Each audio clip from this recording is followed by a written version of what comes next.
Let's get weird on a Wednesday night going into week 16 of the NFL season. The final show before Christmas. Merry Christmas, Mike Tanier. How are you?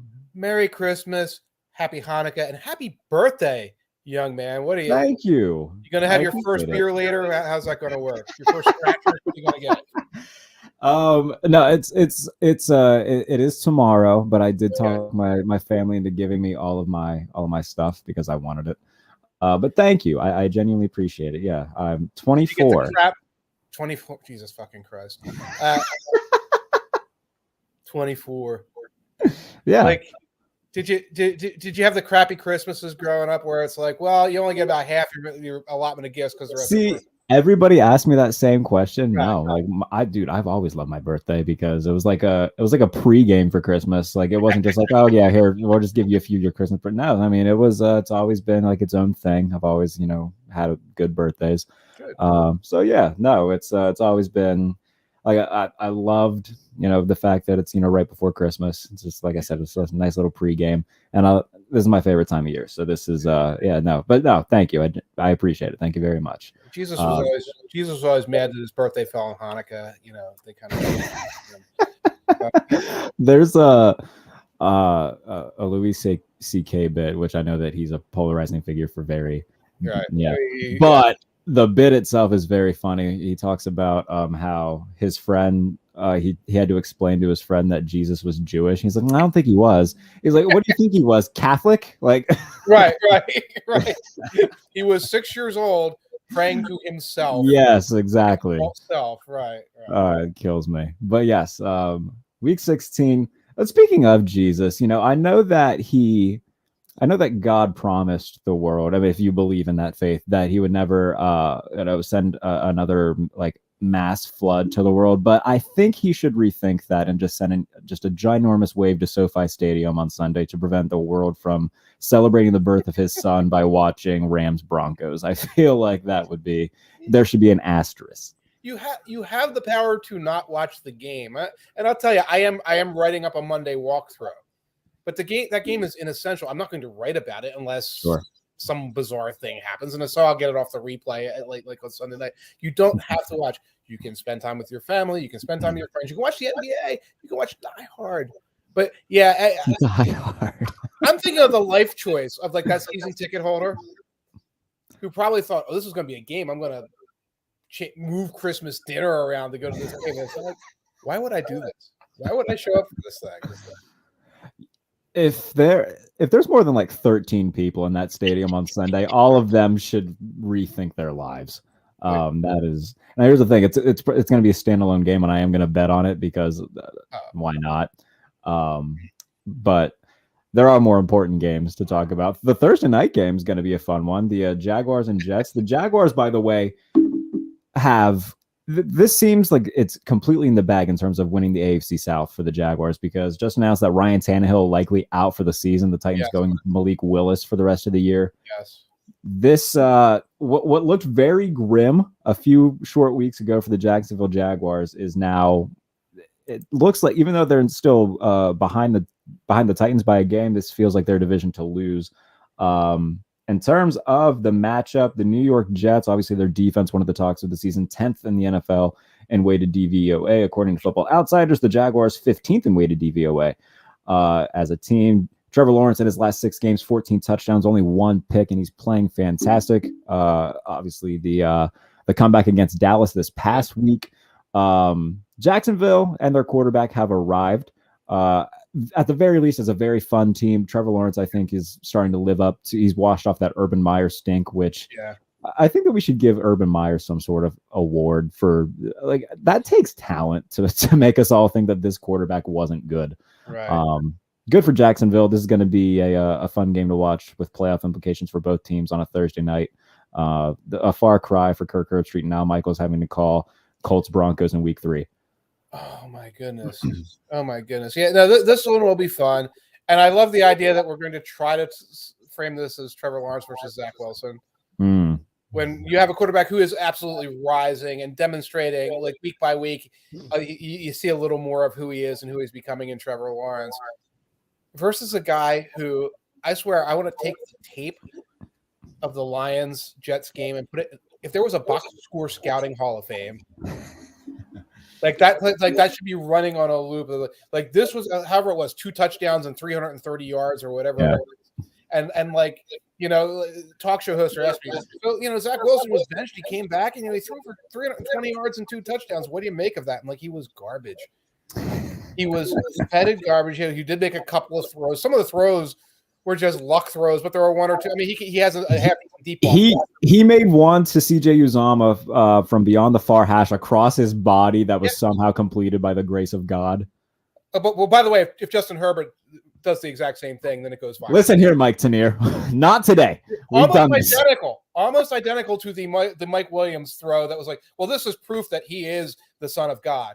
Okay, and of course, and I will preface this right now that Herbert's throw was more accurate and was tighter, absolutely. But like, it's a framing of that. Wilson can heave a deep pass, and if the guy's open by a step and has a little bit of leeway, he can catch it, and that's what happened with that. Yeah, The game as a whole with the Lions was just weird.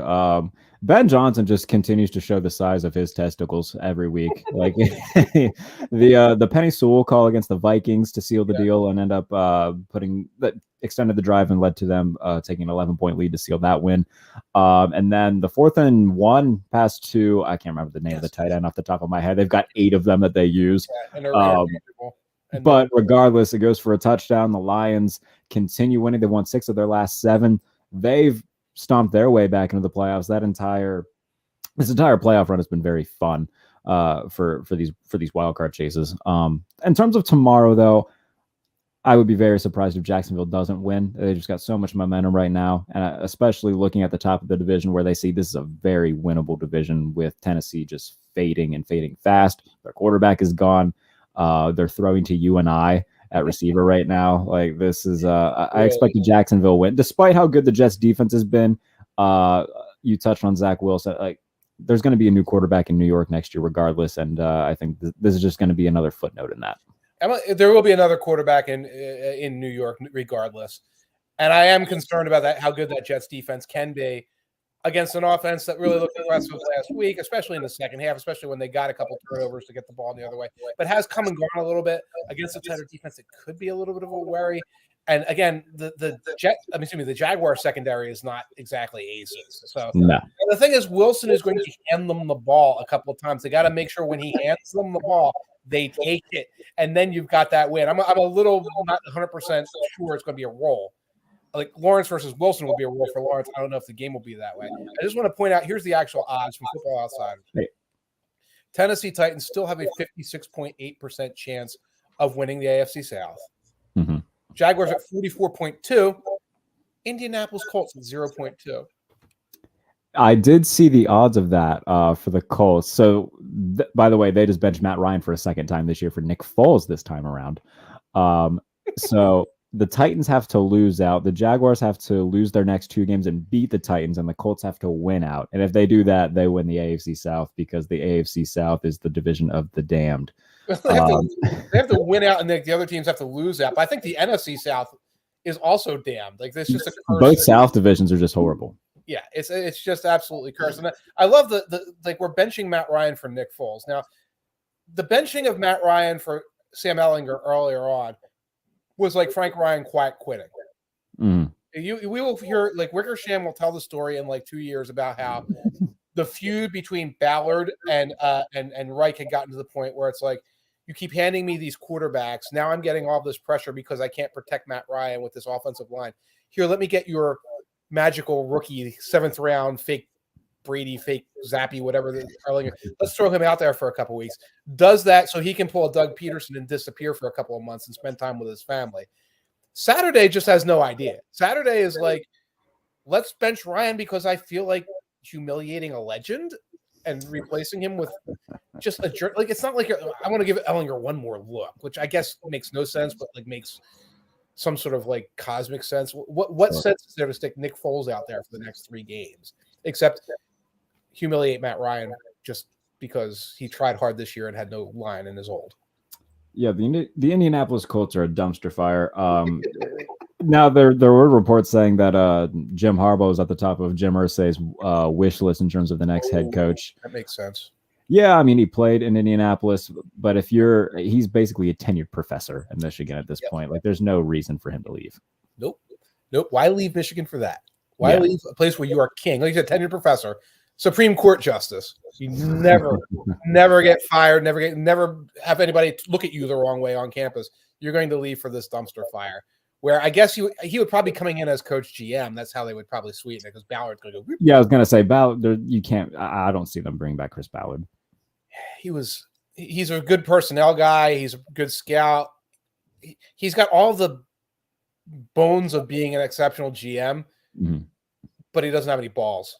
And it's like, you know what? We're just going to spend another year kind of. Let's grab a veteran quarterback and spin our wheels for another week. They've tiptoed around the quarterback position for the last 5 years since Andrew Luck retired. They've had a different opening day starter for the past 6 years. It was Luck, Brissett, Rivers, Ryan. So I mean, they've just gone. It's not Scott Tolzien was the 2016 starter. You remember that game against the Rams? That was exciting. Scott Tolzien and Sam Ellinger, I think, are the same guy. I think it just reskin, like how you like reskin the same avatar, and it's the same guy. He's like got that's funny. He's got a new goatee, and it's a different guy. Oh, and while he was messing around with quarterback, like they never make a solution. Like let's really get a bookend left tackle that like is going to take care of things. Let's find the next go-to receiver. They never took care of any of their problems, but be careful if you're dealing with Colts Twitter because maybe they're done with it now because their whole thing was, what was Ballard supposed to do?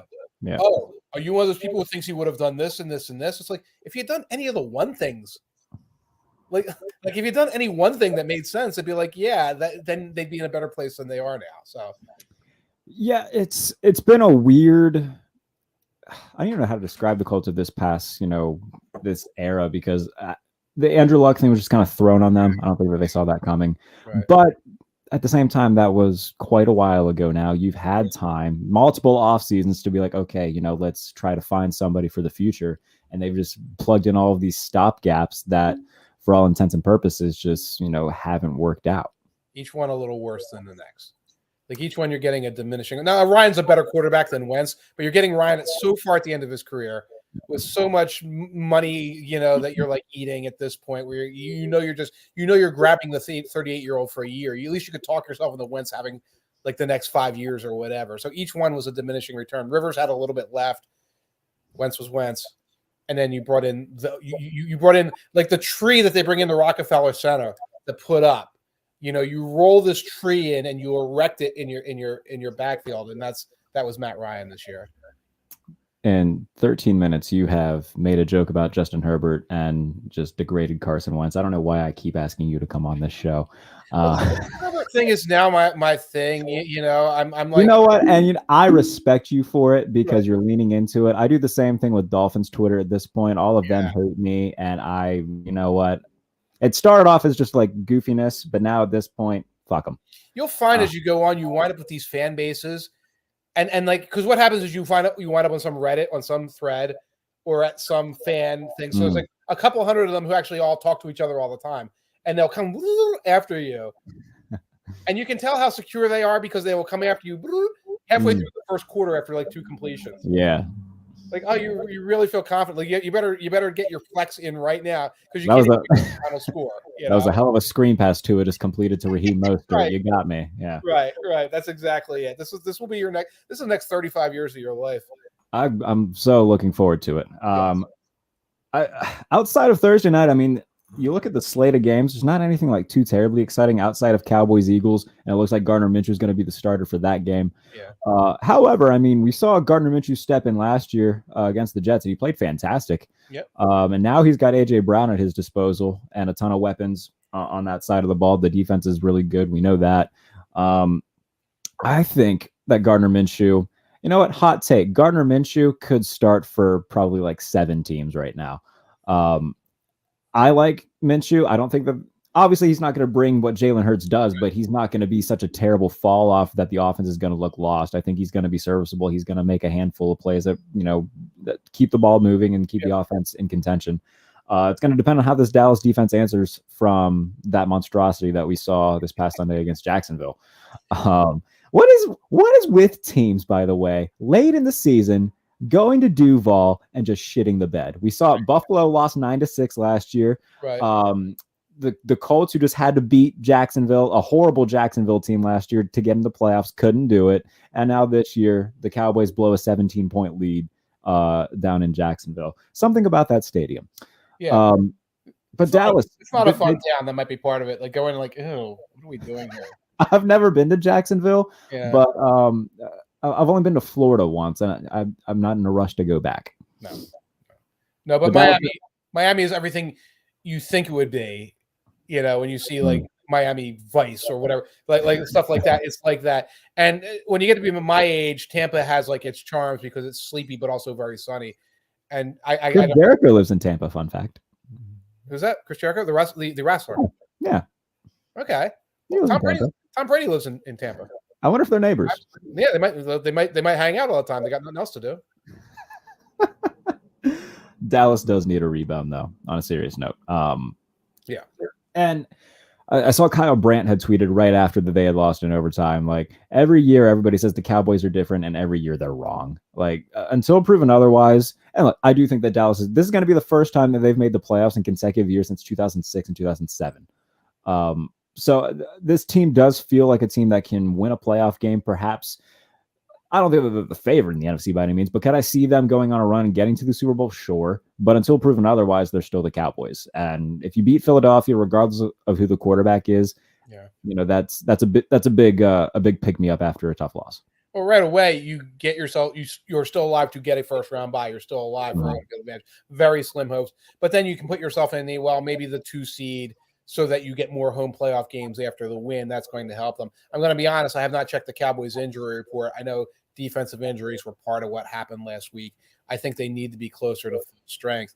And, from a line standpoint, I actually like the Eagles plus 5.5 last I saw them.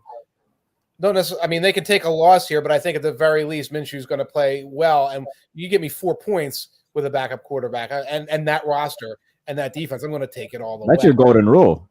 Golden rule. And like, this is an established backup. I was actually trying to think. You said, he could start for this many teams. Gardner Minshew would start for the Steelers tomorrow. Steelers, yes. Houston.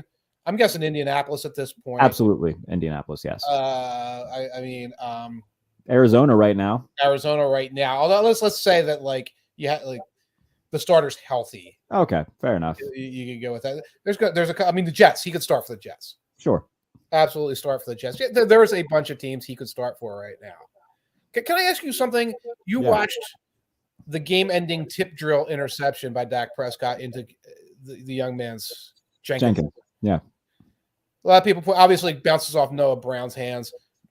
What play are the Cowboys running on that? Dude, that was such a weird play because everything just felt so clustered. Yes. And I didn't know what the concept, at first, is okay, this seems like it could have been some sort of mesh, but at the same time, I don't recall seeing intersecting guys. So I don't know. Ask Kellen Moore. Should we get Kellen Moore? Let's see. Kellen Moore on the line. Kellen Moore on line one. It's the air raid concept where there's the mesh of the two tracks, and then the person goes behind them and runs like a dig. I think that's what it was supposed to be. Somebody messed up. Well, there was a defender who rode the guy out. Yeah. And disrupted. But that's what I'm saying, because somebody came all the way across as if it was some sort of drag concept and perhaps a mesh if somebody else is going underneath. But I don't know. And the one dude who looks like he's deep starts looking like he's going to block. And I think it was Laurie Kirkpatrick said, I think this is supposed to be a double mesh rub concept to get the guy open. That makes sense. All I'm thinking is, if this guy's going like this to block downfield, he's just hi, I'm OPI. He looked like he's setting the screen in the WNBA. I don't know what he was going for there. But downfield, right? Setting a screen at the baseline when the ball's at half court. This is not a thing. So I look at these and it's well, that looks like an installation error.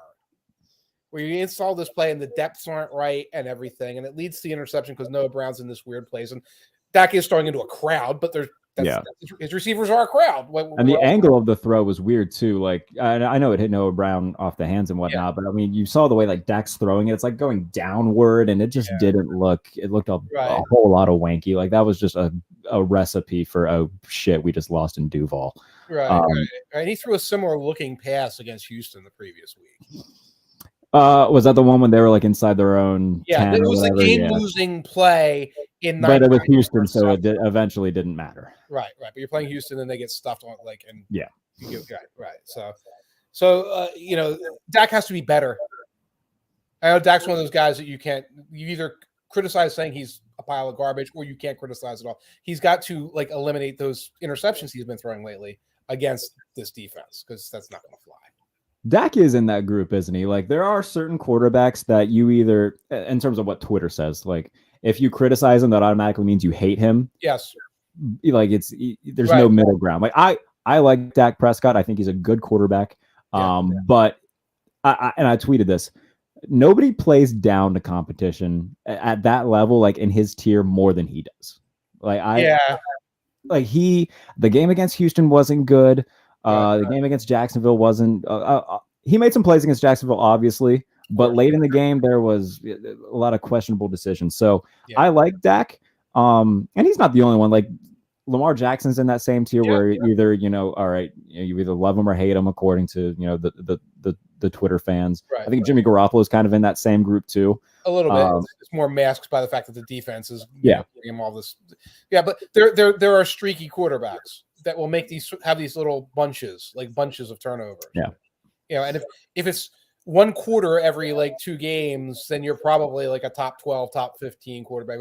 But if it's a half every week, that's a problem. Then that's a problem. Yeah. But Dak's in the former category. He's somebody who gets them from time to time, and they're more noticeable when you're always on national television, frankly, because if you have that bad streak and you're the 1 o'clock Z broadcast, no one cares, no one knows. Yeah, and the thing with him too is, I used to be a few years ago, I was like, okay, you know what, Dak is fine. I don't think he's all that great. And then the year that he got hurt, 2020, when they were without him, and we saw how important he was, I was like, okay, you know what, kudos to Dak. And then he comes back last year, 37 touchdowns, 10 picks, played fantastic. So yeah, I like Dak, don't get me wrong, but there are stretches where he's not looking like himself, and he plays down to competition, and you would like to see that happen less. We'll stick in the NFC East though, because the Giants travel to Minnesota, who just completed the greatest comeback in NFL history, Mike Tanier, that we witnessed. How about that? Noah Eagle and Nate Burleson on the call on a random ass game featuring the Minnesota Vikings and the Jeff Saturday led Colts on a Saturday, who it wouldn't have happened to. It couldn't have happened to just a more of course this happened to Matt Ryan and the Colts, which we've touched on already. But that was one of the more insane games I've seen in my lifetime. Yeah, well, biggest comeback ever. That's going to be it. It was. I was day drinking, which was nice. And I was on the Football Outsiders Discord, and you guys check my feed. You can find the Football Outsiders Discord. And I played the second half play. I played the Vikings plus 26.5, like a boss. And I was like, they scored the first couple touchdowns. Like, see, guys, I'm a wagering genius. And then they keep well, I wasn't expecting this nonsense to happen. But the Vikings did a lot well, certainly in the second half. There's a mismanagement of the game that just comes into play when you keep giving the ball back and they're scoring. And that's the Jeff Saturday chef's kiss.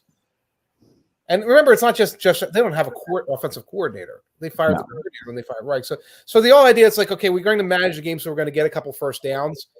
There's nobody there who has a good plan for this. Yeah. But all of it was just. And I saw a quote from Patrick Peterson who said, "Hey, we just need 5 more touchdowns and we got this." And everybody was like, okay. But after the Dalvin Cook touchdown, I think it was the first play from scrimmage, they throw a screen pass to Dalvin Cook and he takes it 80 yards to the house. I don't think that there was a person in there who thought that the Colts were going to win that game, even though they were still winning at that point. Right. And it felt that way. And then you just get these plays at the end, like the Matt Ryan, backwards sneak. And everybody's seen the picture now of somebody, giving him a freaking colonoscopy test and stuff like that. But just like everything, there was just this one play. I think it was Deion Jackson runs it, and he gets 11 yards and he goes out of bounds. It's just just slide. Now, fairness, if you watch him, he tries to like butt his way down at the last second. He slides out, so it's not really not on him. He knows what he's doing, but it's just like every little when you're not well coached, put together, organized, every little poopy thing is going to happen to you. Yeah, and that's what happened to them in the end. I just in my walkthrough I said, "Well, Vikings, that was your Super Bowl. That was your Super Bowl right there." Okay, if that happens once, 11-3 team, and you got one win like that. And it's like, well, you know what? That shows you have a variety of ways of winning. You've got resilience. Your quarterback can come back. That is the 10th time that's happened to them this year. In terms of one-score games. Yeah. It just means it's complete nonsense. It just means it's complete nonsense that you are where you are. And the only reason, but like you have to take them seriously because we just talked about how the Cowboys are who we think they are. Yeah. The Vikings are who they think we are. Brock Purdy is a 7th-round rookie that we never named. He looks really good. We never mentioned his name once through draft season, through anything. Let's not pretend that we're all suddenly like experts in Brock Purdy. Right. Just talk about Gardner Minshew. Like anything can happen at this point because the teams that you could say, well, this is the team that's going to be you have confidence in, have bad quarterbacks right now or have backup quarterbacks. And it's going to be interesting to see how the Giants attack this because I don't think that there was a lot of people that were betting on them to beat Washington this past Monday night. Yeah, no. They go in, they win on the road 20-12. And then look, if you're Daniel Jones, who didn't get his 5th-year option picked up, they're still holding a wild card spot right now. Both them and Washington are over Seattle because of the tie. But you look in the rearview mirror, like Seattle's still coming, although they have a daunting schedule. The Detroit Lions are still coming. Yep. If you're the Giants and you win this game, you are in a damn good position to hold on to a playoff spot. You are, absolutely. And they're a hard team to get a handle on because you can watch their game and at the end say, how did they score? How did they move the ball? So many times. Right. Like, what was that drive? It's like a drive built out of 3.5-yard plays, and yet it was effective. It's 3.5-yard plays and Daniel Jones picking up like 6 yards of scramble. Like, there's nothing extravagant about it, but they just somehow keep getting first downs. And then before you know it, they're like, oh my goodness, the Giants are at the 15. How the hell did that happen so quick? Right. By the way, the Giants playoff odds are at 89.6 right now. So this game probably, I don't know if it actually officially clinches it, but it takes it all but clinches it. It all but clinches it. And like there was one play, and by the way, you talk about the Jones scrambles, the Jones little zone read options where he gets 5, 6, 7 yards, and it's like, oh yeah, we keep forgetting he is a very good runner. But like he never gives you like that 37-yard run. It's always like matriculating down the field.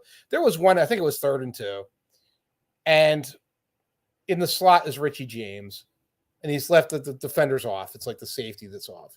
And it's just hike, boop, James runs, gain of 7. And it's like that's so simple. That's so simple. And yet you never see a team on 3rd and 2. Hey, look, we got a guy uncovered in the slot. Let's just boop it to him. And like the Giants make entire drives out of that kind of thing. Yeah. And it's weird too because like they don't really have any of their like go-to offensive guys. Like Wan'Dale Robinson's hurt. Kenny Golladay has one of the worst contracts in the history of professional sports. Like nobody knows what. One thing that did help them out though is Kayvon Thibodeau looks very much worthy where they selected him in the draft. He had a phenomenal game. He had I think it was Tirico called it the grand slam. He got the sack, the strip, the recovery, and the touchdown. Which kind of set the tone for the Giants the entire game. The defense played really well. Taylor Heineke did not play really well. Some whispers about them going back to Carson Wentz for the rest of the year. Like, if you're Washington, if you lose, that's one thing because you're still holding on to a playoff spot. You can still, you control your own destiny. You look that bad though, and people are starting to question, okay, do we go back to a different quarterback? That's not how you wanted things to go down this past weekend. No. Sam Howell, if you're at the end of the season, get this kid out there, give him a look. He can run. He's got a live arm. I don't know what else he's got besides that, but if you find yourself eliminated at this point, try that. Trust me. You do not want to go back to Carson Wentz. Sam Howell never had a hamburger in his life. That's right. That was that guy. But he's not a vegetarian. Yeah, I don't know what his logic is. Like I'm more of a hot dog over a hamburger guy myself, but like I still like a burger. Yeah, I didn't eat hamburgers until I was like 7 or 8. Okay. But I don't know. Young people nowadays, it's like you young people. It's like you're not just sort of required to eat what everyone else eats as often as we were in our day, where it's like, this This is what's on the table. This is what this restaurant serves, and you're going to deal with it. You with your DoorDash, and your food courts. I do love DoorDash. I abuse DoorDash because there's a Red Lobster. And who did I talk about this with? Oh, it was Ben Raven, because he was talking about DoorDashing food the last time he was on the show. And I asked him if he had a Red Lobster near him to get the Cajun pasta. It's delicious. A big DoorDash guy. Yeah. I don't think I've ever used DoorDash. Really? I got my pizza places here will deliver. I get delivered food. But like if it's someplace that I don't know that they have a delivery truck themselves, I go get it myself. So, and I don't do Red Lobster either. Although the cheesy bread is good. You don't like Red Lobster? I mean, I'm not a huge seafood guy. Like I don't get seafood when I go there. The pasta's got chicken in it. It doesn't have seafood. Okay, fair enough. I've never done that. I haven't eaten an Applebee's since my kids were like 4. I did date an Italian girl, and they do, this is festive, the Christmas Eve dinner of the 7 fishes. Yes. I missed that probably just as much as I missed dating her. I think that was the greatest, hands down, minimum a top 5 dinner of my life. And I'm not that big into seafood or whatever, but like when you've got like a full-blown Italian mother who can just cook, right. Oh my Lord in heaven, that kicked ass. I had an aunt that would do it because my grandma didn't do it. My mom didn't do it. We had an aunt that did it once or twice, but like I didn't eat seafood as a kid, so but I would eat spaghetti with the clam sauce. Yes. Oh, dude. There are some like select ones that I enjoy. I had calamari for the first time that year, and I didn't know how I was going to feel about it, but I enjoyed the calamari a lot. Good. Yeah. So I do miss that. Miss being a relationship, not too much, but I do miss the fact that I would get food sent home with me by the girlfriend's mom. That ruled. Italian girls, I can say this: Italian girls can be a little difficult. They can be a little challenging. Yes, they can, Mike Tanier. Yes, they can. I married an Irish girl, so. And the greatest segue in the history of journalism, the Detroit Lions will travel to Carolina, who the Panthers. It's still in it, Mike. Why the hell not? They'll host the Detroit Lions. The NFC South is so bad. So, like, we're talking about this game tomorrow on the Football Outsiders podcast. And now on Sunday, I watched on my 4 TVs. Really, the fourth one was that game. So I was watching it regularly in between Eagles, Bears, and whatever the big game was, Jets, Lions. Yeah, and it erased from my brain play-by-play. Like I would look up and my brain would reject what it was saying. So I loaded up this morning, and I swear I was in a fugue state like this. You weren't missing anything exciting whatsoever in terms of the Panthers, at least. You have Trubisky and you have Darnold, and if you listen to the feed, the announcer's mixing them up. Yeah, that would be Greg Gumbel and Adam Archuleta. Yeah, because Greg Gumbel can't be bothered when which failed prospect is which on his like second, third chance, whatever it is, right? They're both just Mitch Tredonald. That's what they both are, and they look alike. And then I'm watching the way. I mean, you got Canada with his offense, which is even more boring than it was earlier in the year, which is a feat in itself. Yes, and Ben McAdoo, who is basically like morphine to watch. And it felt like a USFL game because, like a USFL game, you have these 2 quarterbacks that you've heard of. This is, I'm going to let you continue. That is the perfect analogy of that game. Yeah. And they're running like the playbook that you give the high school all-stars that they have like 1 week to memorize so they can play a high school all-star game. Like, oh, we're going to do the rollout waggle and we're going to do inside zone, outside zone. And here's our basic screen pass. And I was like watching this, I'm like, both of these teams are still in the playoff chase technically. What am I doing? What am I doing watching this, trying to come up with an analytical notes for the Carolina Panthers? Yeah, no, that felt like an old Alliance of American Football game where you're like, oh, Christian Hackenberg's playing. I remember him. How about that? Right, I loved him at Penn State. Yes. Christian Hackenberg. Is that Kellen Clemens out there? Oh, who thought? My goodness. Yeah, we put Kellen Clemens on the cover of a Football Outsiders almanac because that would have been a while ago then, huh? It was a few minutes ago. Because it was a prospectus. That's how long ago it was. Let me give me a second here. I know this is not compelling live Okay, cool. Here, I'll find something fun to show you too then, because this pot Ben Raven. So here, I've got mine right here. I just got to take it off my wall. Okay, let's Here. see. Let's see. Okay, so Yours is like going I collect a lot of memorabilia, whether it be like toys, like Batman toys. I like sports memorabilia. You see the Jaguars helmet behind me, and I was at a store, and I could not pass up the 2 for $6 bobbleheads, Joey Harrington. Oh, that's awesome.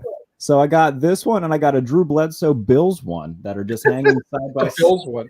Yeah. Need the Drew Bledsoe Cowboys one to go to the next level. Oh, that would be oh yes, with Romo peering behind him over his shoulder. You need Joey Harrington, but with a piano in front of him. That was like the anonymous scout thing. Like this guy's weird. He plays the piano. He plays piano. What draft class is that? 03, 02? 03? It was him and David Carr, so maybe it was 02. 03. Yeah, it would have been 02 because the Texans were the expansion franchise in 02. Right, and I mean he was Sam Darnold and Mitch Trubisky. They're all like one guy, But Kellen Clemens, back in the day, Football Outsiders Almanac was Pro Football Prospectus. We were affiliated with the Baseball Prospectus people, and they did all the cover stuff and everything, and they would say, put some guys that you have like really strong take projections on. Let me see if I can name. There's Tony Gonzalez, there's Eli Manning, Kellen Clemens, Al Harris, and who's that one on the far? That is Walter Jones and Ronnie Brown, Wildcat. Well, but it was before the Wildcat. That's amazing. This is 06. But like at least we're talking like Walter Jones was the real MVP. That was the year the Seahawks lost to the Steelers. Yeah, it would have been the following year in that delightfully officiated contest. But like we were talking about, like the MVP, I think Sean Alexander won MVP that year. He did. He broke the touchdown record that year, did he not? Broke the touchdown record, and he did it because Jones and Hutchinson were the line. That was a fantastic offensive line that year. It was. I can't remember the other. I know that like Lockyer was one of the guys. There was Matt Hasselbeck never lined up in shotgun. Wasn't that a thing? Like he was. Yeah, because it was very old school West Coast offense. Yeah. It was like the Joe Montana West Coast that went through. Holmgren said, like, hell, you're gonna. What do you think this is? The New York Jets in the 1960s? Matt Hasselbeck? No, get your ass under center.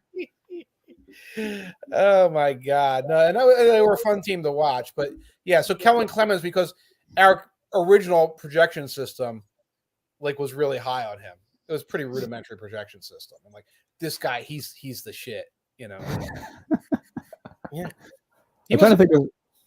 It was Kellen Clemens. Wasn't like Brooks Bollinger his backup that year for the Jets? That was a hell of a quarterback. Bollinger wound up getting the starting job, and if I remember, he was like Mr. Pesky Scrambly guy. So it's like at least like when he was out there, the offense like they moved. Yeah, he would go like 7 of 30 every game, but he'd have like 70 rushing yards, and they'd still put up like 16 points and win a few scrappy games. Win a few games because I think it was like the late end of the Parcells era, or would have been. Was that Parcells? No, it wasn't Rex Ryan yet, was it? It wasn't Rex Ryan. Was it Herm Edwards? Oh God, it might have been Herm. Yeah. When did Herm take over? Because Herm was the Chiefs head coach in 07. I thought Herm might have got there around that time. Who the hell? Game. You don't play it just to play it. Play the win the game. Ask Arizona State how that's going. He was an interesting guy. He was one of my favorite players growing up. Oh yeah, you're an Eagles guy. I'm an Eagles guy, right? And he went through like the scouting ranks and everything, and probably is like, and he has a very, very good football mind. And I don't think that out there actually making the decisions as head coach is really the place for him. Like if he's running director of scouting or something like that, it's probably a different guy. Right. So Herm Edwards was 05. Okay. And that was Brooks Bollinger. Okay. But that was all in between. This is during the great Pennington on again, off again, year on, year off. His shoulder. But we forgot a very important coach, the man genius, Eric Mangini. Oh, is that who that was? Oh my goodness. Yes, because Spygate happened in 07. Because it's the year the Patriots went undefeated, didn't it? Mm-hmm. They had the weird run because it was Parcells, and then obviously the Belichick thing happened, and then Al Groh for a year. And then he went to Virginia and pissed off.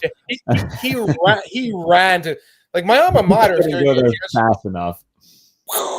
Goodbye, New York. Go to hell. Oh, the New York Jets, aren't they terrible? Oh. Two more games that I do want to touch on, and then we can Green Bay, Miami. That game is in Miami. The Dolphins have lost 3 straight. Yeah. The Packers, I think they can make it. If this game was in Lambeau, I would be much more interested. The fact that it's in Miami, obviously, that'll tilt the favor to the Dolphins. They're only 3.5-point favorites in this game, which is a little bit shocking. But you look at how their offense has played over the last 3 weeks. I think that tells the entire story. They started playing real competition on the defensive side of the ball. Not even real competition on the defensive side of the ball against the Chargers, because Derwin James and Joey Bosa weren't playing, and they just decided to not run the ball against the league's worst run defense. What are you doing, Mike McDaniel? Yeah, that was bad. Yeah, it was horrible. Tua started the game 3 of 17. Not good. And then somehow Emmanuel Ocho tried to defend it. I'm not getting into that, but regardless. Do yourself a favor here on your 24th birthday. Yeah. Don't live in the world of the bad faith television person argument, because they are the ones defining the conversation. You know, I'll tell you a story. When I first got into school, obviously being very naive, I was like, all right, I'm going to go to school. I'm going to network my ass off, which, I mean, I did that part. That was a good thing to do. I was like, I'm going to graduate. I'm going to go to ESPN. That's what's going to happen. Okay. And, you know, once I started, getting more into this and writing and getting more associated with knowledgeable people, I realized that that's not what I want to do ever. I don't want to be known as a talking head with bad takes who might not be as, and look, good for them for making a livelihood of doing it. Tip my cap to them. Not what I want to do. So, right. But they are defining and dictating. So instead of you'll find yourself, instead of analyzing these things, I'm reacting to what they say. Yeah. And then that's not as good an analysis, because Herbert is better than Tua. I just proved that there's nothing to prove. That's nonsense. Obviously, Herbert's better than Tua. But what you want to find is the good appraisal of Herbert and the good appraisal of Tua that is actionable moving forward, and saying, well, I think, can these Dolphins win on Saturday? That's a legitimate question. Can the Chargers this year or next year, if they get a receiver, do this or that? Those are the questions you need to be answering. Those guys aren't doing that. They are Monday morning, a producer says, I want you to come up with what do you got on this, this, and this? This is what's trending.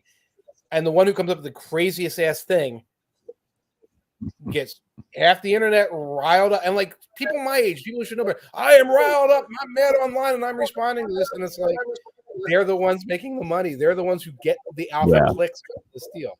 You're filter feeding.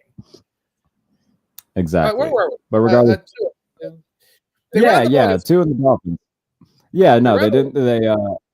They offense played poorly against a really good 49ers defense. Tua threw 2 picks, one really ugly one in the flat that was intended for Tyreek Hill that he threw behind and was picked up by Diamador Lenore. They played poorly against the Chargers, and then they lose to Buffalo. The offense looked better. Don't get me wrong. I mean, Tua looked better.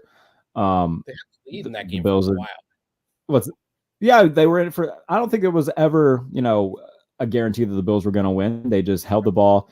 After Miami punted with, I think, 6 minutes left, they didn't get the ball back because it was just a really well-run final drive for Buffalo, and Josh Allen is not of this world.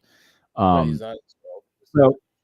So now you're the Miami Dolphins. You're still holding on to a playoff spot. It is the number 7 seed now in terms of playoff seeding, because the Chargers overtook them at the 6 because of the head-to-head matchup. Right. So now you've got a Green Bay team that really doesn't have anything to lose. I think technically they're also still on the hunt, but it's very, very slim. The thing is, though, we were waiting for the Packers to turn into the Packers, and they never did. But when you've got Aaron Rodgers on the other sideline, I don't think you can ever just necessarily write them off. Absolutely. And I don't know, I get no sense of what happened on Monday night, if that educates anything, but you can't write them off. This is the receiving core that they were kind of hoping to get that we didn't see for most of the year. We now see a Dobbs and a Watson with some experience, and so they're able to do more of those things on offense. I don't know what they have defensively, and I look at this game this is the game of the week for me, because I don't know what to make of the Dolphins coming out of that 3-game road trip. Okay, they did look better in Buffalo. The one thing that didn't happen is it's so cold we don't know how to operate. Like that did not happen. They ran the ball well. With the snow at the end was the snow at the end. They didn't have the ball when there was actually snow on the ground. I keep thinking they're going to pull out of it to a degree. I'm not this huge believer in Tua or anything else like that. Neither am I. No, they should pull out of it to a degree at some point. And I think they were starting to pull out of it in that game. So I need to see what the Packers have on defense right now. Their defense has stunk all year. It's a very passive defense. They like giving up a lot of space underneath. The Dolphins love to exploit a lot of space underneath. Very, very remnant to me of Ed Donatel's defense in Minnesota, where it's like, okay, take the underneath stuff. We'll just try to hold you to a field goal. Good luck. Yeah. My theory there is that because they didn't have a lot of their edge rushers for a while here. They don't have what they need at the edge. Devondre Campbell has been out for a while, and I don't think. I mean, he had a phenomenal year last year. He's still Devondre Campbell, So I don't think that they're like, we're not going to get much pressure on our front seven. So we're not necessarily comfortable pressing and things like that because it's just like their pressure going to get beat. So I think that's why they're running what they run there. But that's a bad formula against the Dolphins. Yeah, I mean, if you give the Dolphins anything underneath, especially over the middle, I mean, have fun reading the back of Tyreek Hill and Jalen Waddle's jerseys, Yeah. So, right. And look, I mean, Jair Alexander is great, but I believe that he's missed. I want to say he's missed time. Am I correct in saying that? Time earlier in the year, he's been back for a while, but I don't know how good he's been. Zool had this phenomenal year last year. Rasul Douglas, and it's like he's fine. He's fine. Like, look at these charting stats. I was like, I've looked at Rasul Douglas. I know he can sort of get the job done, but I'm probably looking at these charting stats. Is a lot of last year, Zadarius, Preston, Kenny Clark. They had Gary as he came around. And, they don't have Zadarius anymore. Gary's been hurt or Clark's been hurt. I'm getting, this is good stuff. I was gonna. We're just going through our bingo cards. Okay, has this Packers guy been injured this year? I believe so. Maybe. I'll pull up the Monday night game book. Hold on, I'll pull up the Monday night game. This is how we do it. We don't guess. We have computers in front of us that can tell us on the fly journalism at its finest, ladies and gentlemen. Yes. So we had Jay Reed, Kenny Clark, Enagbare. That was your front three. Let's see, not active. Bakhtiari wasn't active. Okay, Alexander was out there. Okay. Zul was out there. Preston Smith was out there. But I don't know who's on. But I don't know if Gary must be on IR because he's not listed as a not play. That would make sense, yeah. And they don't get squat out Devontae Wyatt these days, do they? Anyway, a bunch of guys. I do think that Zadarius Smith loss is one of the bigger ones for any team because the pressure that they got with both Smiths was a big catalyst for their defense and how successful it was. But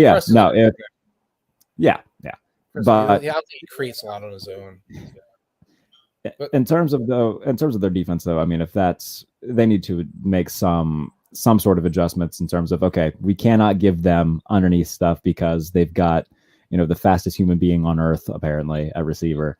And Jalen Waddle isn't slow either. So that'll be one to watch. Las Vegas and Pittsburgh will be playing on Christmas Eve night, the 50th anniversary of the Immaculate Reception, with a heavy heart. Yes.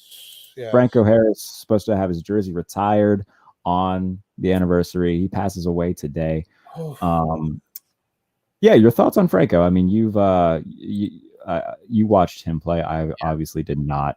Thoughts on Franco Harris? Larger than life character. All of the guys in Steel Curtain were larger than life characters. It is different when you're 8, 9, 10, 11 years old and you're watching the Steelers pretty much every 4:00 game, every night game, every Monday night, every playoff game. And this guy is just a symbol of how of like determination and perseverance and like this unstoppable force.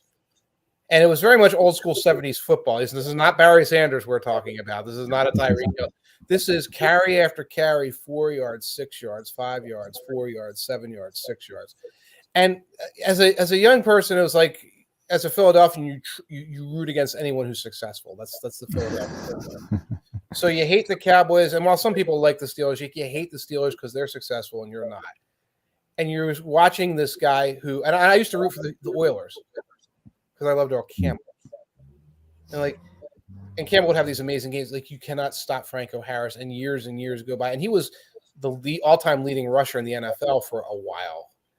And just it's a formative character. It's a formative character where, like, when I think of my childhood, who I think of? Well, I think of Jaworski and all.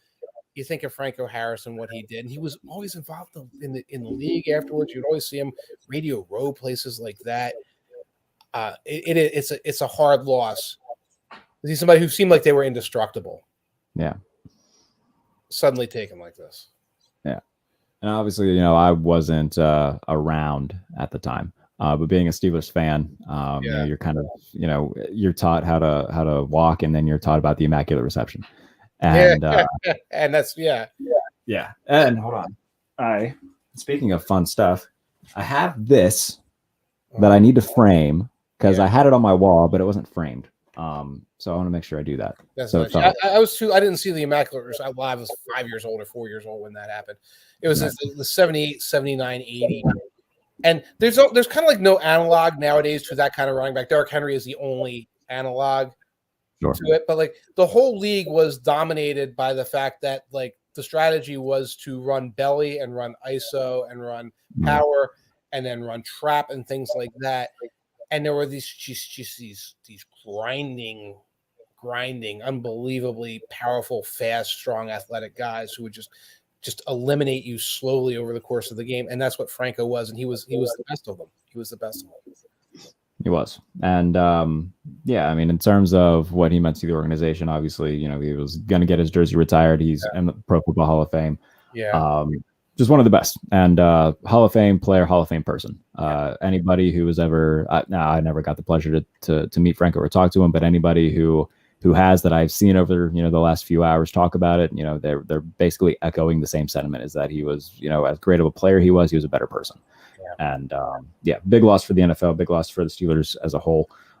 So this game will have much more meaning than it originally did, which is already a lot of meaning for two teams that are fighting for perhaps a wild card spot, albeit, the odds are slim. Yeah. But, on the day of, arguably the biggest play in the history of football, honoring the man who was responsible for it the week of his passing. Yeah, it's going to be it'll be one to watch in Pittsburgh. We do have a game to talk about, though, when it comes to it, though. Kenny Pickett slated to start after dealing with. Yeah, that's what the reports are. He's full go in practice. Okay. So it looks like that if he's good enough, they're going to throw him out there. I don't agree with that decision, but that's neither here nor there. You're not team Rudolph. Rudolph on Christmas Eve. You're not. I was kind of team Rudolph against Carolina just because I stopped giving a shit. I don't. Right. Right. Give me something. Throw me a bone. Yeah, this is the first year of my fandom where I've just been like, what, I'm a football fan for the rest of the year. I don't care. That's how spoiled Steelers fans are. 6 years old till now, I've had Ben Roethlisberger. Now Steelers fans don't recognize that each one gets like an entire generation. Yeah. Of awesome. And then you go, we have a couple of years where no. It's gonna be. I hope it's not another, a lot of Bubby Bristers and Mark Malones and Jeff Millers. That was only a couple of years, and then Cordell Stewart came in and at least made things interesting. But like I saw one of your. Well, by the way, the talk radio in Pittsburgh is cuckoo bananas pants. It is like, dude. Don't get me started on talk radio in Pittsburgh, but continue with your thought, and I'll see if I'm not even talking about Madden. I'm talking about one of the other guys. Like, we made a list of the quarterbacks we'd rather have than Kenny Pickett. We only came up with 6. Like, first of all, you're all 87 years old. Okay. Everyone listening to your station is 80, and and secondly, I'm not going to talk about implicit bias, but I saw the list and I know what implicit bias looks like. Yeah. But like the idea is, like, would you rather have Kenny Pickett or a mystery box? And it's like, well, I would probably take the mystery box, because the mystery box could be anything, even Kenny Pickett, as the joke. Yeah, the Family Guy meme. Yeah, right. But that's kind of what Kenny Pickett is right now, except it's a mystery box that does not contain Josh Allen. Yeah, and in terms the past couple weeks, like, it seemed like Canada was letting Mitch Trubisky, like, and I know Mitch Trubisky isn't, fantastic by any means, but he can do more than Kenny Pickett in terms of his athleticism. And it seemed like the past couple weeks they kind of let him be Mitch Trubisky, like he was able to, let the play develop, extend it with his legs, not just being, a 3-step drop and a drag route that goes for 4 yards, and then repeating the sequence. Although he threw 3 picks against Baltimore, I understand that. He also made some throws like, they were ugly. I know, but he did make a few throws that Pickett would not have made, and arguably, was still kept them in the game that could have been uglier, even with those 3 interceptions. Like if Pittsburgh doesn't get a field goal block, they still win. So we saw it against Carolina. What's become, a weekly occurrence where George Pickens gets a deep ball down the sideline. The whole fuck it, George is down there somewhere. And that's becoming a thing. He leads the NFL in deep ball contested catches, and that's not nothing. So, I don't think that you're going to get that same thing from Kenny Pickett. He doesn't have a big arm. We know what the game plan is going to be with him in the lineup, and it's going to be very boring and very bland. Luckily, the Raiders defense isn't good, so we'll see how. I mean, they're riding high off of the most hilarious play in the history of football. You can't even. I saw Mina Kimes and Nate Tice talking about this. You can't even blame Matt Patricia for that. Really? No, you can't. No, you have to blame just sort of like the inmates. I hate the inmates are running the asylum. I don't like that. The fact that everything has gotten so loosey goosey that suddenly guys are like, "I'm going to take it into my own hands." Like, there's no way 5 years ago anyone would have been like, "I'm going to do this on my own." Like Gronk wouldn't have done it. No one would have done that. But like, I think it speaks to maybe the coaches have been tuned out a little bit. Yeah. But you can't say, well, Patricia told him, guys, just start lateraling if all hell's like that's obviously not a thing. You imagine Jacoby Myers after the game was like, all right, Jacoby, you want to explain why, in a tie game that could go in overtime, you decided to turn around and yeet it to the most 70 yards backwards to the most unathletic quarterback in football? Mm-hmm. Matt told me to, I guess. Yeah. The whole thing about that is, and I talked about this somewhere else, the narrative of what happened is based on who was sent out to speak first. They sent Mac and Jacoby out first. So poor Mac had to go out there and say, well, it's my fault that I didn't tackle Chandler Jones. It's like, you should not be out here talking. The guy who was in front of you went like this. You fell over. He's 70 pounds heavier than you and whatever. Belichick doesn't go out first. That's his job. You go out there, your job in this heartbreaking loss is to go and throw a little bit of a shield in front of your players. He does not. He usually shows up immediately right after the game and goes and does the press conference. He waits 20 minutes. He sends Myers out and he sends Jones out. And then he does his, and then they track down Ramondre. I don't think Ramondre was hiding. I just didn't think that. Remember, this starts with Ramondre saying, I got an idea. Let's run a pitch play. He's the one who gets the ball to Jacoby. But because he's the fourth guy to talk, no one remembers. It's like, and he took responsibility. It's like, I shouldn't have tossed the ball. That wasn't the play. I made a big mistake. But by the time that happens, and of course you have Belichick up there. Mac Jones can't throw the ball that far. Like, then go fuck yourself. Honestly, like that's your starting quarterback. Then that's whose fault it is that your starting quarterback can't throw a ball 55 yards down the field. It's your fault that you're starting him, Bill. It's your fault that you drafted him. It's your fault that you're starting him. Okay, you could have gone out there and made moves if you didn't think this is who it was. You could throw Zappy out there if that's really hard to do. Mac Jones is really just like thicker Kenny. He's Kenny Thicket. It's the same kind of guy where it's a pocket passer and it's a white dude and he doesn't have a lot of other skills, but he was successful in college. So you start raving about all these intangibles that you claim that he has. Okay. And most of these guys, they are hard workers and things like that. Yeah, that's all true. It's not like it's untrue. But then Mac goes out there last year with Josh McDaniels calling the plays and the defense playing lights out and him throwing screen passes on 3rd and 8 that get 19 yards and all of this stuff. And suddenly he's Tom Brady Jr. And no, he was kind of what Kenny Pickett was when he has his little wins and gets the team to 19 points, which he's done a couple of times. It's kind of the same guy. And it's like, well, do you develop into this amazing processor or don't you? And that takes a couple of years to find out. You're not going to develop an amazing processor when Matt Patricia and Joe Judge are calling the plays for you. And everything is static, and there's no motion, and there's also no speed on your offense.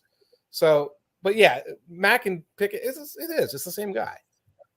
I think it's poetic that the final Pro Bowl, I will go to my grave thinking that the nail in the coffin was electing Mac Jones to the Pro Bowl. I think after that, everybody was like, all right, this has gone far enough. Let's just turn this into a flag football game. This is horrible. Oh, goodness gracious. 2 words, Mike Barilla. Look up Mike Barilla. Yeah.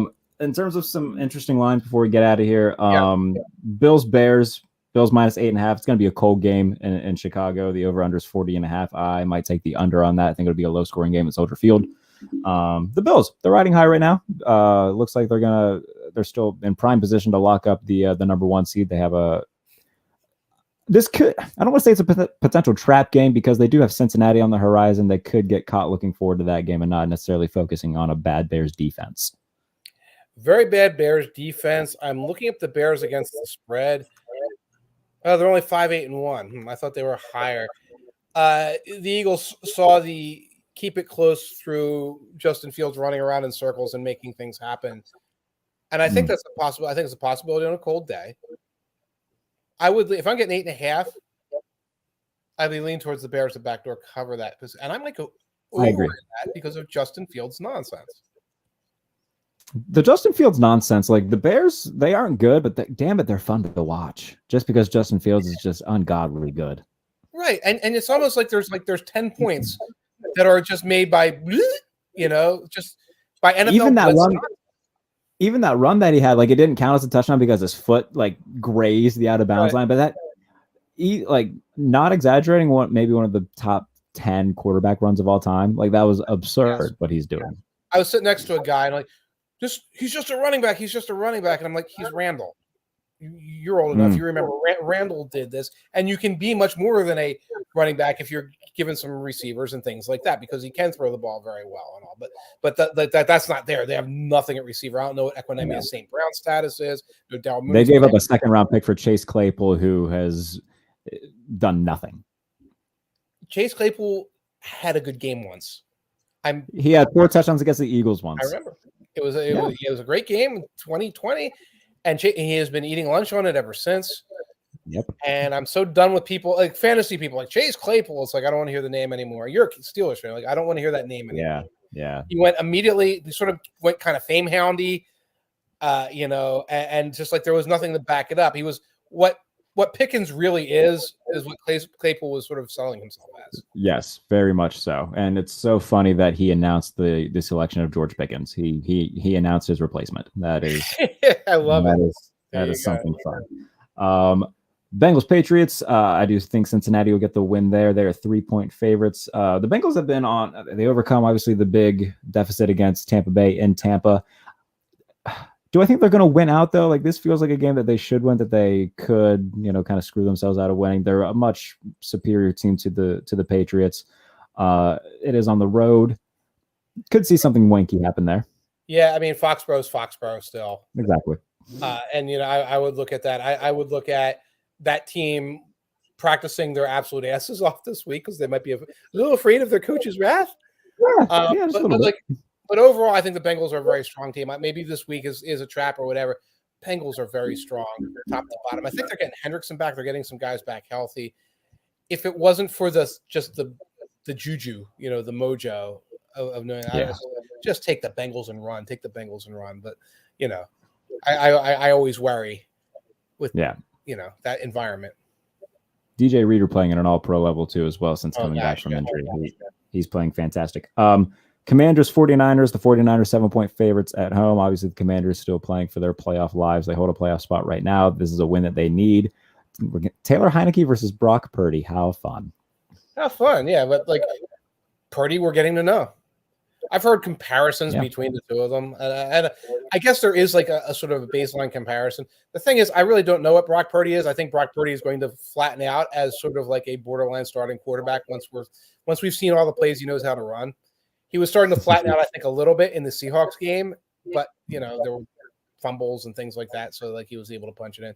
We know what Kyle Shanahan calls a double pump fake screen that gets George Kittle open over the middle. Then that's beautiful. Like that was one of the other big play was like, we're gonna have 4 receivers coming out like on a heavy formation coming to this side of the formation, and we're just going to put this linebacker in a bind. And like two of them are running scissors, but that's like at the middle of it. Like, okay, that's brilliant. So you're creating things for it. I mean, I know what Heineke is. He's sort of a high level backup because he's Mr. Pesky, yes sir, no sir, try hard guy. And he has that defense. I would like to know what the over under for interceptions was for Heineke, because he's going to. Oh, that would be fun to pay attention to. I would take Taylor Heineke over an interception and a half that game. Well, yeah, I mean they're going to set it at 0.5, but I'm wondering what the spread will be. I wonder if it's up yet. I'm going to look it up real quick. It's probably not live because of player prop this early. Passing props. What sports book do you use to find interception props? Because I cannot find them for the life of me. They're on DraftKings. Okay, well, I will have to do that DraftKings exclusively because FanDuel, from what I can tell, does not have those. Well, here we go. It's over 0.5 interceptions, but it's minus 170. They do not want any action on that because they think he's going to get a hit. They think he's going to throw a lot. Give us 1.5 and some juice. Come on. Yeah, give us 1.5 and like minus 105 on it. Why not? Right. Plus 105 is two interceptions. Come on, House. Oh my goodness, that's fun. All right, I think that's all the notable games. We can kind of end on that. Before I get you out of here, one, are you a Christmas guy? Oh hell yeah! And then, okay, do you have a go-to Christmas movie? Used to watch Christmas Story with the kids, and then we switched over to like Die Hard. I'm a huge It's a Wonderful Life guy. My oldest has gotten into It's a Wonderful Life. And if you have not like partaken of that because you've been told it was corny or it's old fashioned, everything, get some eggnog, sit down with an open mind, and look at It's a Wonderful Life. I've never seen It's a Wonderful Life in its entirety. I've seen like the first like 15 minutes of it. So it's on broadcast television and they do 6 hours of commercials. So no one has stamina to get through the commercials. So I'm sure it's on a streaming service somewhere. Like find it and like watch it thoroughly. It's about a 2-hour movie. They run it like 4 hours. It's a long movie. Yeah, it's a long movie. Right? Yeah, I mean it's got an alternative. It's got a multiverse in it. You know, it's got an alternative timeline in the. It's like Avengers Endgame, but like in 1943. You know, so there's a lot going on in this story. So, but it is legitimately powerful. Yeah, I'm not anti It's a Wonderful Life. I'm just, do I want to sit down for 2.5 hours and watch this movie? So, but you know, coming from you, I will give it a shot. What about you? What's yours? What is my go-to? There's like a lot of animated ones that we had growing up because like I grew up with, you know, a bunch of siblings. So no, I'll tell you, A Muppet's Christmas Carol. Is, I think that's the best iteration of a Christmas Carol. Michael Caine's fantastic as Scrooge. The music is catchy. And it's just it's a very good telling of the story. I think it's really true to the Dickens novel. So yeah, Muppets Christmas Carol probably my go-to one. I do love that. I do love me some Muppets. So yeah, that's a good choice. I do too. I you know, the funniest thing about that, and I always laugh at it, they don't say, like when they're doing like the opening credits, like, all right, Michael Caine as Scrooge. It's not like the person controlling Kermit as Bob Cratchit. It's Kermit the Frog as Bob Cratchit. And I don't know why that makes me laugh so hard, but holy hell, I find it funny. Right. It's like Jim Henson as in Star Wars, they always credit Frank Oz as Yoda. And Frank Oz is also Fozzie and Miss Piggy. But in really? Yes. So Frank Oz was imported into Star Wars because there was no other puppeteer except those two who worked together. Yeah. And go listen to Yoda, then go listen to Fozzie. I will have to do that. I never thought of that. You're going to do this later and you're going to be like, oh my God, I can't believe this. But yes, that is legendary puppeteer. I think he passed away a year or two. Frank Oz, who did that. But yeah, in the Muppet movie, it was right. Yeah, and featuring Rizzo the Rat as like oh good. I'm glad the IMDb page for Rizzo the Rat has now been like fully updated. You know, he's got a SAG card. You know, he's a sock with eyes on it. Okay. Oh, that's so funny. Like I'm not even like the biggest Star Wars guy, but I did not know that. That is great legendary puppeteer. And in the old ones, it was puppeteer. When Luke's carrying Yoda around, there's a guy behind him with his hand up in here to operate the puppet. Did not know that. Yeah. You teach me something every time I talk to you, and I always appreciate that. I always appreciate you as a whole, and there's a select few guys that I say this to at the end of every show. You, Rotoram, and Ben Albright, because you guys have always taken me under your wing since I was 18, 19, and I appreciate you very, very much so. We'll be taking you under our wing at Veets in the sea. That's in a month. Couple of weeks. I'm not booked up. We're ready to roll. Last time we talked, I was like, oh, crap, I got to get booked up. Yeah. You were like freaking out because I said it was in a month, even though it was like more like 2 months. But no, I'm excited. We haven't booked the Airbnb. I feel like I'm gonna have to like get a hotel because the other media guys I was supposed to stay with are just dragging their feet, and I don't want to be rushed. Right. So we'll see what ends up happening there. But no, I am excited to go to this rib joint that you are very excited about. I gotta be honest with you. I'm not a big rib guy. I don't dislike the taste. I am just anti-messy food guy. So. Yes. Their smoked wings are amazing, but it is a major issue because it's like you're taking notes and tweeting and everything else like that. And when you're done that, so go with the brisket. They have brisket there. It's off the bone. I like brisket. Brisket's good. It's off the bone, and then you get a little piece of white bread. And you can just eat it. You have a couple sandwiches there too. So okay, yeah, that might be the move for that. I'm excited about it. I'm very much looking forward to that. I will see you in a month. Merry Christmas. And birthday. Thank you, sir. I appreciate it. And I'll be checking all your Football Outsider stuff out as I always do because it makes me a smarter analyst and a smarter fan. So appreciate all you do. Merry Christmas to everybody. Thank you for tuning in to the final episode before Christmas. We'll be back to preview the penultimate week of the NFL season next week. Recap everything that happened in Week 16. Mike Tanier, Jarrett Bailey. This is a Pump Fake. Merry Christmas. We'll see you soon.